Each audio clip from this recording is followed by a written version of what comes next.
Ready. All right. Hi, everybody. I am Jen. This is Christian.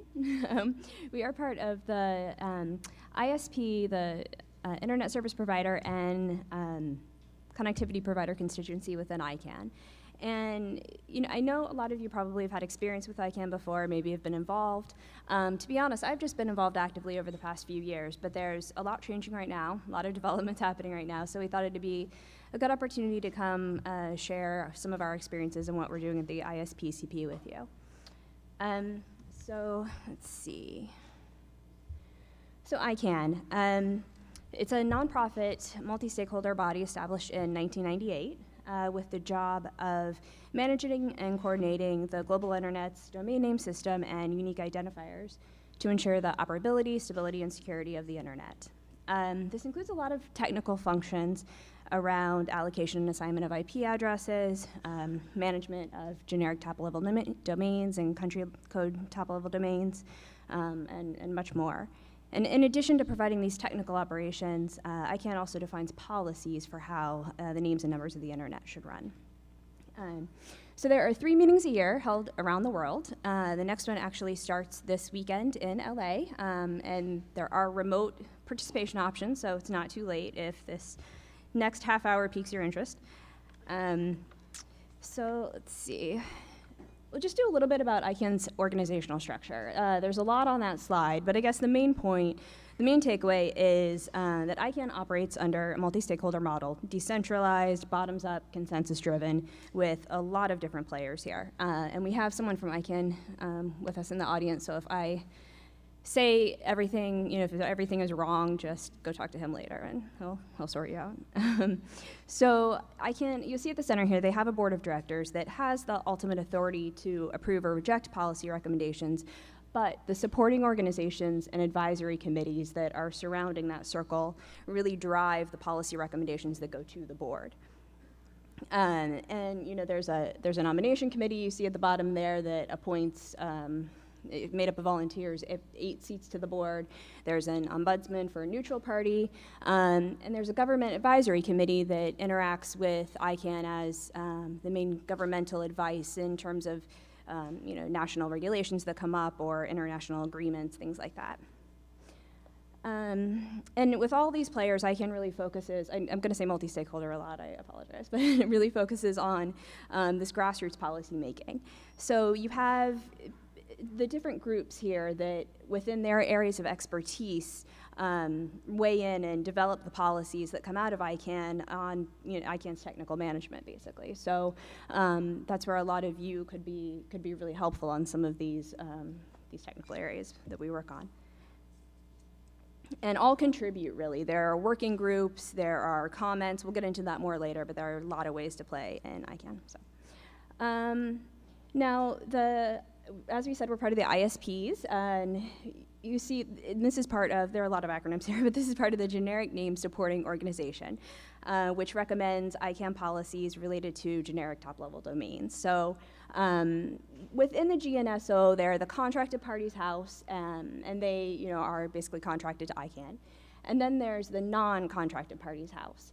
And we're part of the commercial stakeholder group. And the ISPCP is really unique in this sense. There are people that weigh in on intellectual property interests, on their businesses, but the ISPs are the ones that really have a unique role in the nuts and bolts of the internet and dealing with the users day to day on the front line.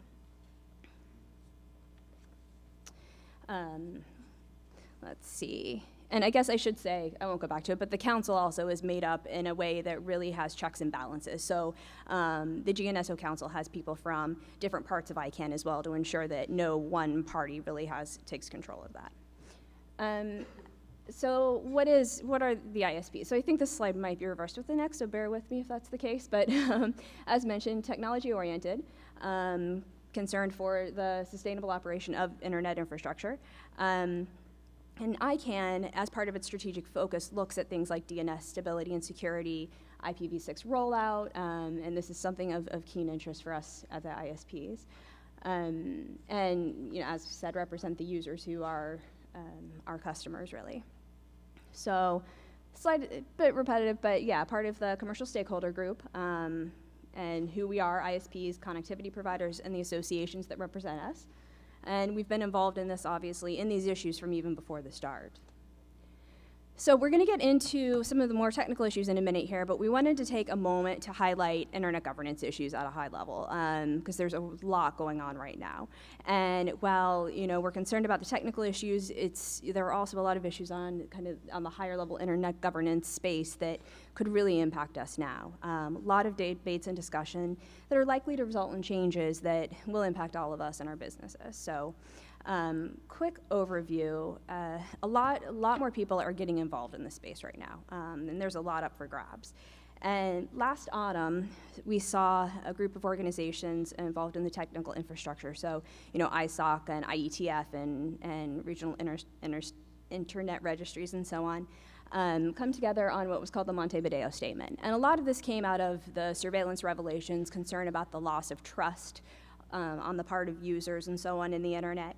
So they called for catalyzing the interest and community efforts in this area.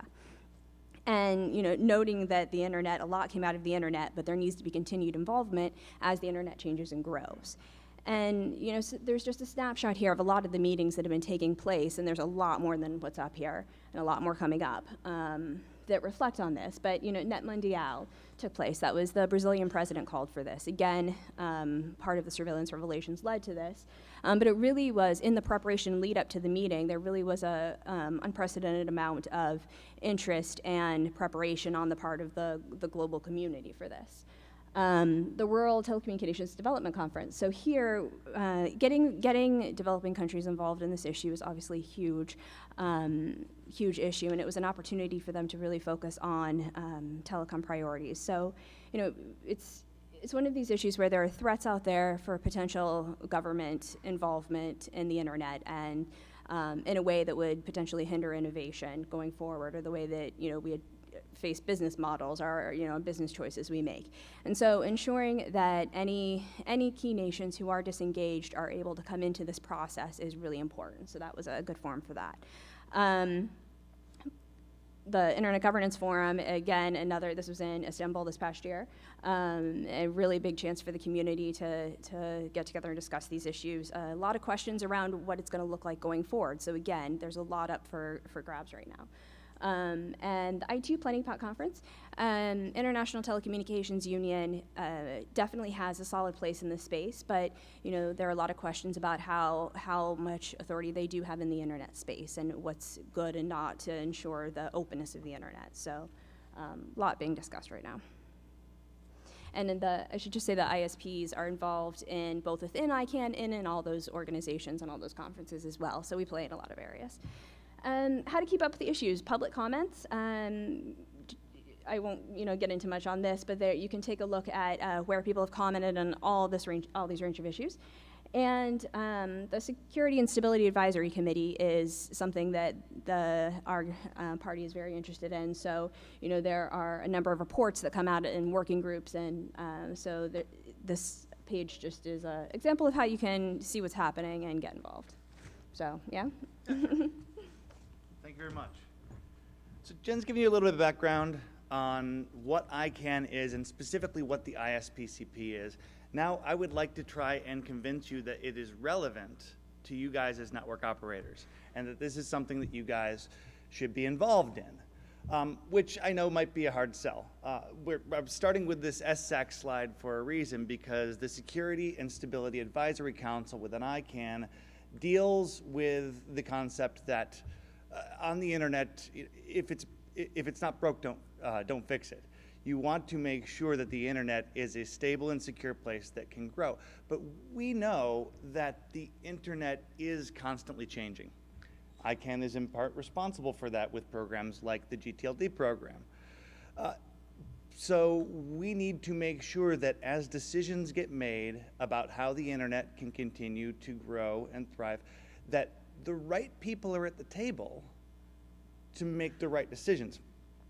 And Jen and I are just a couple of years into our involvement at ICANN. We're still relatively new compared to a lot of the people, maybe even some of you in this room who are in some way involved in ICANN. We've taken our look under the tent and we're sort of saying, we're not sure the right people are involved. We think there need to be more technical minds around some of the things that are going on here, particularly with regards to, as an example, the types of things that I'm going to show you today. But they're just examples. The 4 that I'm going to very quickly go through is examples of the things that have relevance to you guys as network operators. They're only examples because I kind of believe that we're around 1% of realizing the true potential of the internet. Now the internet's in our shoes, it's in our toasters, it's everywhere. When we're talking about providing service to people, we're doing it in ways that we never imagined before. And as the internet grows, as people get to make decisions about how the internet is going to be able to grow, we're going to need to balance, if it's not broke, don't fix it, against a whole bunch of other situations. And having the minds of the network operators, the people that serve the users, the people that really know this stuff from an nitty-gritty level is vitally important. So I'll go through these 4 issues, and if you don't think that I'm the world's foremost expert on the 4 issues I'm going to present to you, good. Probably not. But that sort of proves my point. We need minds like yours in here, active on these subjects, in order to make sure that ICANN, as a multi-stakeholder body, is making the right decisions. So we're going to start with name collision, go through it briefly. There was a session on this the other day. I believe, Joe, you can get the materials. If Joe Catapano is over there from ICANN, Jen mentioned him. And if there are any of these subjects that you want more information on, track down Joe after this. He's going to stick around for like a half an hour after this.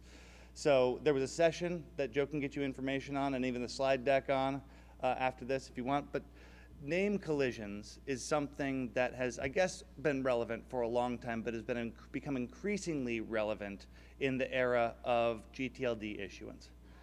We are now at a time where within the course of this year, they're going to be potentially releasing up to 1,000 new gTLDs into the system, into the global DNS. We use as an example on this slide .corp. Now, a name collision is when you have an internal naming convention in an internal system. Let's say you built an internal system never thinking that the TLD.corp was going to be issued. But it was, and you created systems so that you would get your mail by accessing .mail.corp. And that's how you got your mail transported, sent around individually, sent around through your systems. Well, the day that .corp gets issued into the global DNS, your mail request is going to hit the global DNS, and yesterday, they said, oh, that's not us, and so it went ahead and went to your internal systems, and you got to your mail system. The next day, oh, that is us. And then we have security concerns. The mail that you were sending to an internal system is potentially out there, going to an external system. Information may be leaking out to the public DNS, malicious use of internal name certificates. You have potential reachability issues. You're headed to a website that you didn't think you were supposed to go to. You're heading to somewhere that's in the global DNS that you thought was going to be an internal system. So this is something that, as ISPs, we have decided to take an active role in trying to, okay. Okay, I'm talking about ISPs being, we're talking about ICANN, I'm talking about the ISPCP, which is the segment of ICANN in which we work in. So when I'm using the phrase as ISPs, I'm saying within the ISPCP constituency, which is what we are concerning ourselves with today, because we're soliciting your help within the ISPCP constituency and asking to join the ISPCP constituency. So we as ISPs took a look at this potential situation, and we said, this could be something that could be potentially disruptive to our customers. We're going to get those phone calls when these things happen, and so we were part of the group that started raising concerns and trying to make sure that the right research was done to try and figure out the scope of this potential problem, and try to determine what could be done about it. We saw that there was a potential scope of impact of a number of different people from ISPs to regular firms, and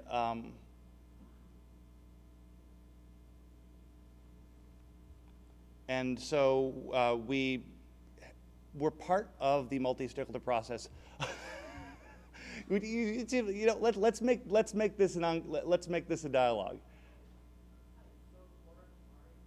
Yes. Mike. Mike. Hi, Warren Kamari, Google, speaking as an individual. You're tearing your hair out, so we should engage. Only a little. So I'm a member of the ICANN Security and Stability Advisory Committee. Yes. I'm the person who took name collisions and internal name certs to ISAC. Yes. Also part of RSAC caucus and the ICANN technical expert group. I'm not entirely sure which bits you're saying the ISPCP actually did with this. What parts we're actually taking? We're not taking. Well, you said that the ISPCP came along and did a bunch of stuff. In your No. answer. Okay. See, this Well, is. maybe I misunderstood that then. Yes, I think so. That's not the. Okay. So what we're doing is we're conflating two different things here. So we are talking about what the multi-stakeholder community did, of which your group took. We started with the SSAC slide because we talked about the work that has been done by that group. Actually, you know, to be completely honest, when we're talking about the ISPCP, we're talking about a group that needs more technical resources. Because we're talking about a group that has the potential to significantly impact the dialogue. We are non-contracted parties to ICANN, which means that we don't have the same business perspective as the registries and the registrars who have commercial interests when it comes to engaging with getting money from domain names, right? We are concerned primarily with security and stability, but our constituency is relatively small and relatively non-technically focused with the people that are in it right now. In fact, in general, within the commercial stakeholders group, which is the ISPCP, the business constituency, and the IPC within ICANN, it is mostly lawyers and business people. And that's the problem that I'm trying to get at as we're going through these issues. We need more minds like yours, who is rightfully in, you know, dealing with the SSAC. We need more minds like yours within the ISPCP. We need more people like the people in this room engaging on this stuff so that we can make an impact. We're not. So does that answer your question? Yeah, it does. I 100% agree that we need more representation from sort of people in this room, people to actually show up and help support the cause, and less lawyers and salespeople. So. Okay, that's great. So that's the whole point of the talk, is we need, you know, there are a lot of lawyers and salespeople, there are a lot of business people, there's not a lot of technical mind, and there are technical issues. And I was in no way trying to take a look at any of these issues and take credit within the ISPCP for having done this. If anything, I'm saying we are not making enough impact, and we should be the place that makes impact.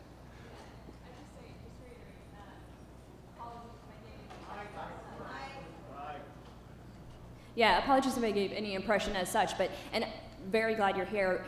Quite honestly, you aren't necessarily the target audience that we're getting at too, right? Like Christian said, we're talking to those people who aren't involved, who should be talking to you too about how to get involved, and you could very easily be up here too. So.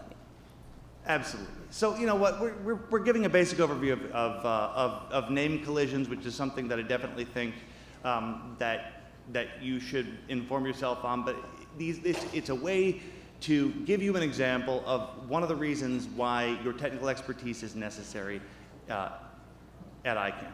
Here are some of the things that ICANN, after having taken the recommendations of the multi-stakeholder community,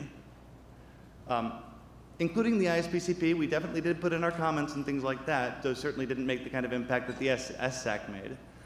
In doing things like reserving the delegation of .home and .corp, potentially reserving which I actually think is going to be also reserved, the delegation of .mail.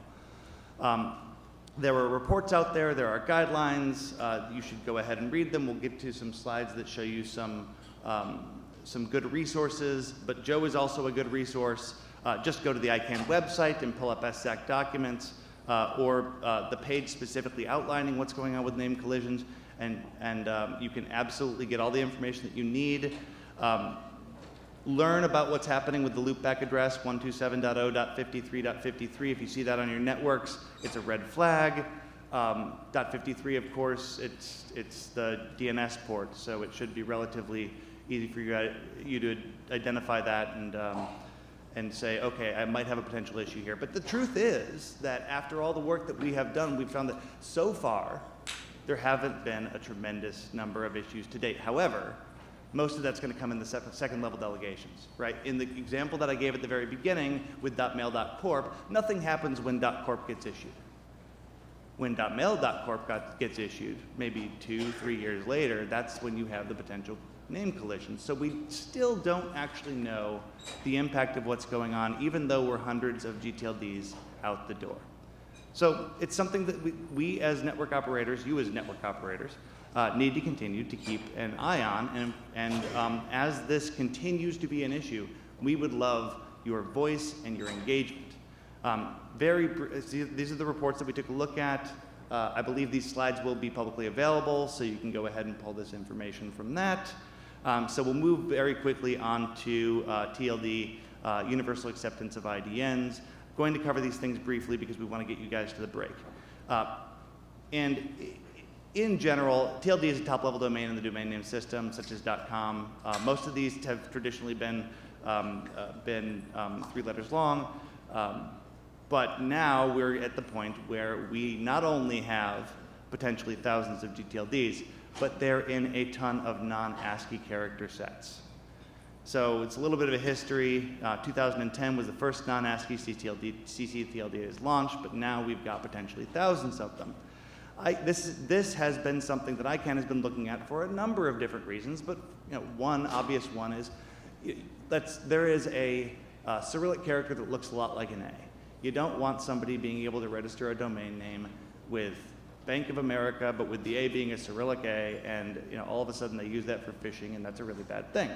So it's obvious that they want to be leaders in this field of making sure that there is good standardization around how character sets are dealt with, non-ASCII character sets are dealt with on the internet. So a lot of work is being put within this community into standardization. However, this ends up not being just an ICANN-specific problem because there are systems that go way beyond the DNS in which this affects. And if we are not focusing on making sure that our systems are embracing the new standards that are quickly being developed, the new TLDs are not as useful as they could or should be, the customer communities relying on non-Latin scripts continue to be disadvantaged, and we see ultimately slower growth of the internet. ISPs used to be blamed for blocking new TLDs, but it has tended to be systems issues, systems that needed to be updated to handle these new character sets. There may be some services that are run by an ISP that inadvertently do limit these new TLDs. Email, HTTP, and DNS are core example. Faulty email is a primary concern to many non-Latin script writers, not being able to get their emails because of some system that doesn't allow non-Latin character scripts, isn't supporting the new standards. Many browsers go ahead and they go straight to search. User type strings in browsers that are valid URLs should be treated as such. Some new TLDs are converted to search strings. And if ISPs host HTTP services, customers need to be able to use any name and any written script, even if the script is not local to the ISP's region. So these are things that we, as network operators, need to work on, and being engaged in the process of the Universal Acceptance Program that ICANN is leading in, and the ICANN community is leading in, is important for your users, and another example of why you guys should engage, even if it's not for the 10,000-foot level stuff. I'm going to skip over this stuff, but it will be in the slides later, and we'll move very quickly onto gTLD WHOIS issues. WHOIS is a system that we've been talking about reforming now for about 15 or 16 years. Pretty much nobody's happy with WHOIS. And ICANN has actually gone through a number of different studies of how to approach WHOIS, and it's a hard lift. It's a hard lift because there are lots of different groups. I mean, it's sort of a microcosm of how the multi-stakeholder system works. Everybody's got their own agenda, everybody's got their own goals. I'm going to specifically talk about two groups because as network operators running internet companies, we're probably pretty familiar with these two groups. Addressing the needs of privacy needs of consumers and addressing the law enforcement needs of people trying to solve crimes on the internet. Trying to balance those two is something that is extremely difficult, but it's something that this community has keen insight on. And so ultimately, these are the kinds of questions that we're asking within the ICANN community. Why is WHOIS data collected? What's the purpose of providing data? Who collects the data? How long should data be retained? Who needs data and for what purpose? Who needs access logs for what purpose? And for what purpose? So there was an expert working group who's already issued its report. That report is now being analyzed and submitted to the ICANN board. There is a whole lot of stuff that still has yet to be done, stuff that we need, the community needs feedback on in order to figure out what next steps are going to be. This is an example of all the kinds of registration data that's collected, examples of all the kinds of registered information that we're talking about in a future WHOIS. And there's still discussions that are going on about whether they should build this thing using an aggregated RDS model or a federated RDS model.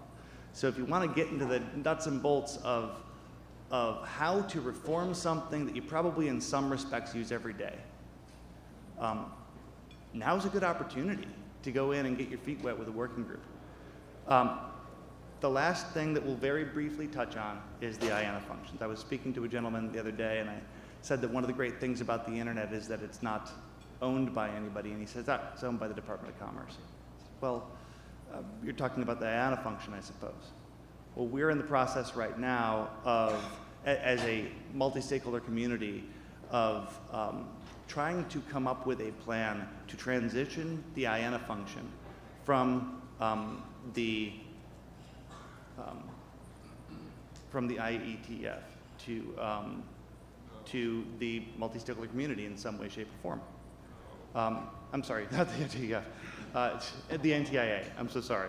I can't get back. There we go. So we are in the process of doing that. I promised that I would keep this talk focused on what it is we were doing from a technical perspective, and how this stuff was going to be relevant to you as network operators.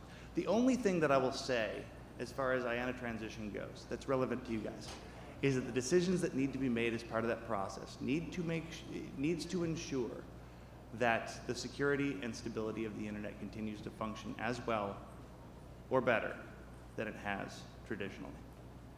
And there are parts of this process, there are parts of the stewardship and transition process that can be relevant to you. And if you're interested in engaging in that part of the process, how do we make sure that this thing continues to run smoothly because I don't want my network going down? You should engage and talk to us, because this is a pretty aggressive timeline that they're talking about. Ultimately, I'm concerned with the last question, why you should join the Internet Service Provider and Constituency Providers working group. And what it comes down to is we have the potential to be a really great group, a really great voice within the ICANN community. We should be full of geeks. We should be full of people that understand how to operate networks and have the perspective of a body that just wants to make sure that the internet, as it grows, can continue to be stable and secure. We don't have the right makeup. We've got a great group. It's a wonderful group of individuals. If you came to work with us, you'd be working with a whole bunch of individuals who are helpful and thoughtful and hardworking, but but I'm one of the more technical people in the group, and that's a problem, you know? So that we can get you to break, we can go ahead and take questions from the audience, and it can be on any one of these issues, with the caveat that we're not necessarily the world's foremost experts on these things. And that's sort of the point. First question over here to my left. Hey. Mic check, right. Martin Levy, Cloudflare. Heck, I'll speak on behalf of my company then. Everybody else doesn't. Why not?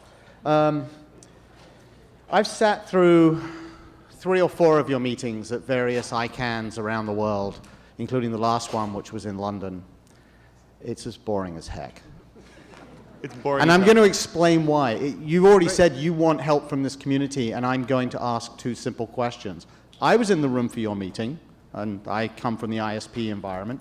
Was anybody else at this meeting? Yeah, so you weren't. It was in the bottom room of the hotel in the basement. Yeah. You don't get very high billing with inside ICANN even, right? You need help, right? And all I'm going to say is you've got to make your meeting more interesting to this community, and I'm not too sure I know how, having sat through it. You are an important voice. Everything you said, including that last point about why people should join. My criticism is not that it's not that exciting. It's the fact that there has to be a better way of bridging between this community of operators and what you're doing as the bridge towards the rest of ICANN. And this is separate from SSAC and other things that happen that does have a bridge between these 2 environments. And definitely, far more so in DNS type environments. But from an ISP point of view, you've got to go and hand canvas through this room, and you've got to convince people that their voice is important, because there are things that do affect them, and it affects them potentially on even a daily basis. I've sat there and I've said I've desperately tried to get interested in what you guys are doing. It's hard. And I think that you need to bring more people in like myself, and we need to finally walk up to the mic and say something. I've not said anything in any of your meetings for the last umpteen sessions. So I'll come talk to you afterwards, but my comment really is to the rest of the audience. Go find out about this. If you're in LA next week, somewhere in a small room will be this group. Try and spend some time and find out what's going on. Try and have a voice, because we as operators need to know everything else that could potentially affect us. That's all. I'll see you next week. Thank you, Martin. That's fantastic. I would love to talk with you. You're right. You're absolutely right. And as a relatively newcomer to the ISPCP, this is one of the things that I am, and I think Jen is keenly interested in accomplishing. A lot of the people that are there, they have been doing tremendous work for the life of ICANN. But this group, it's too important not to grow. It's too important not to grow. And to do that, we need to make sure that we breathe new life into this group, make it more exciting to engage. It's what we're working on doing. Would love your help in doing it. Thank you. Warren. So, Warren Kumari again. First off, I'd like to apologize for getting all excitable earlier. I'm glad you did. Okay. So what Martin said is true. These meetings are really boring. In fact, all of the ICANN meetings are fairly horrendous. You'll go along there, they're lawyers, they're salespeople, they're, in general, incredibly self-serving. However, unfortunately, the decisions that get made at ICANN have the ability to make your life as an ISP really sucky. If you don't want your life to be sucky, please come along and try, join the ISPCP, join at large, join some group. Even if you don't join a group, just come along and show up and try and breathe some technical clue into many of the decisions. Many of the participants have no idea how the DNS works and truly don't care. This seems like a problem. Yes, this is a problem. Absolutely. Andrew Dahl speaking for myself. I've also been involved in the RAR community for a long time. So the thing about your presentation that I found interesting was that I'm not really sure what's unique about your organization. Every other of the elements that you brought up are all being worked in other groups. And so what is the problem that is unique to your group that you were trying to solve? And that was the question that I ended up trying to ask myself during this talk, because a lot, as you said, all these other things are being addressed in other places. So it's like a group without a mission and a specific problem statement from your presentation. And honestly, I have not been involved with your group, so I don't know. But I did not understand what is unique about your group from your talk today. That's completely fair. Just in order to, and this may have been a problem from my perspective, from my presentation. When you say my group, do you mean the ISPCP or ICANN in general? ISPCP. Okay, fantastic. Understood. What I think is specifically unique about our group is that we are the people that build the nuts and bolts of the internet, the people that build the internet, but not the ones that are contracted to ICANN, not the ones that make money at domain names. And so we have this unique perspective where we don't necessarily need to give answers to questions, engage in the system, how the internet gets to continue to grow and change, from the perspective of we need to make sure that we can make more money on domain names next week, next month, next quarter. We get to do it from the perspective of we also build the internet like they do, but we just need to make sure that our users are going to be able to log on tomorrow and not see any major problems. That is the unique identifier of our group, I believe. Most of us run DNS resolvers, but we're not contracted to ICANN. So I heard that as part of it. That's not compelling enough, I think. I think you need more something. Okay. So in the interest of time, I'm going to have to cap it to the two folks at this microphone. I think Christian and Jennifer are going to be open to hearing conversation outside of this session, maybe at the break. Absolutely. And here's our contact information as well, Okay. if you want to get a hold of us after In the middle. event. Heather Schiller. And I actually have a fairly high tolerance for internet politics because I'm on the Aaron Advisory Council. But I actually tried this once or twice. I actually went to the ISPCP meeting, and it was the most horrible and frustrating experience I have ever had at any kind of internet meeting ever. We had real, actual technical things to talk about, and they spent the entire time trying to decide which hub city, what the definition of a hub city was, so that they could make a recommendation to ICANN about where they thought the next meeting should be. As an engineer, I don't give a crap. Like, as long as there's an airport, we'll show up. But work on the actual problems. And so I think what might be happening is you end up having people like Warren Kumari saying, I'm going to actually work in the group where I can solve a technical problem. So I'm going to work on the security group, or I'm going to go actually work in the DNS group. And that's where the engineers will be drawn to, because they can actually have an impact. And to sit in a group and in an advisory capacity,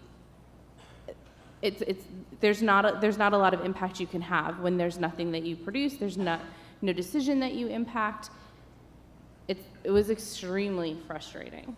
And if you're saying that that's changed, then great. But I think a lot of people have had that experience, and that's the thing you're going to have to overcome. You're absolutely right. I'm not saying that it's changed. I'm saying that Jennifer and I are examples of people that are coming into this group and endeavoring to change it, and we're asking for help. We are in the process, and it's probably going to be a process that's going to take a number of more meetings to get to the point where we can really, honestly, what I'm looking for is mavens. I'm looking for people that are willing to take it on the chin for a few meetings while we try and build this into what it can potentially be. I have a great deal of respect for the people that have been working within the PCP for years, but I sat in on meeting after meeting before actually becoming a member and had the same experience you did. My inclination was to go in there and attempt to change that culture because I see potential in what it is we can do within that group. And I hope others will as well. Hey, last question. I know we have this is a great topic, a lot of discussion, but I'll ask you ask your question briefly and let us wrap up. Both gentlemen? Okay. Unfortunately, I only had time for one more question. I'm very sorry. You should, all right. Right here. Okay. Rüdiger Volk, Deutsche Telekom. You should tell people that the mics are closed before they go up to the mic, typically. That would be a good practice.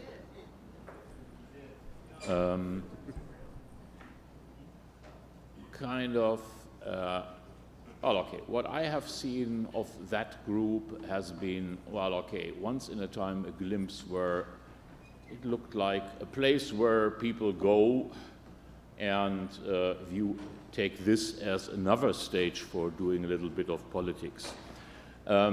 What I did miss in the presentation is, what have you done, guys, actually, in technical topics? What is the plan for things that you have on the plate right now? Knowing that a lot of crazy people are injecting stupidness into our systems is not really news.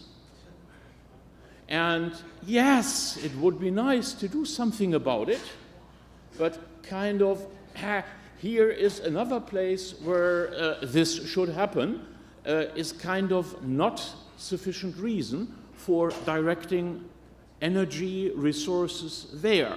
There are too many places where the battle is going on.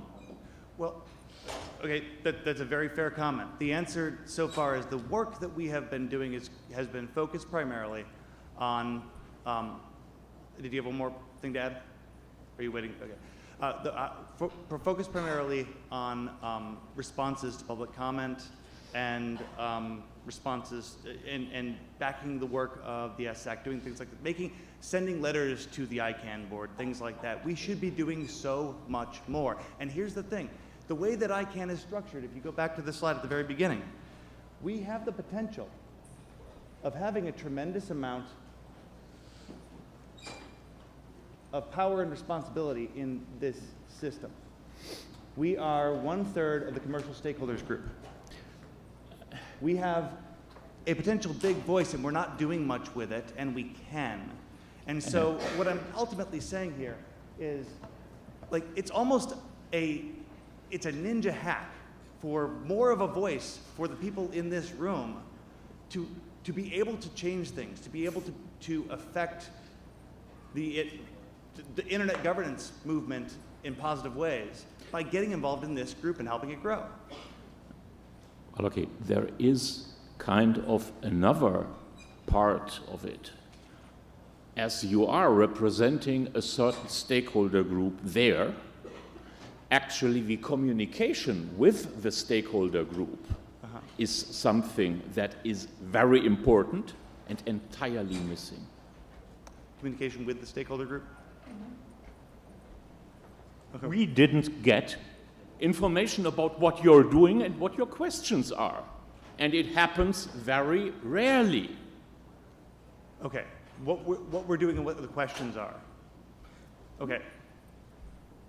Pardon? You didn't get information about what we're doing and what the questions are? Yes, exactly. I didn't see the technical working program. What questions are up? Okay. Got it. All right. Thank you very much, Chris and Jennifer. Very much Thank you very appreciate much. it.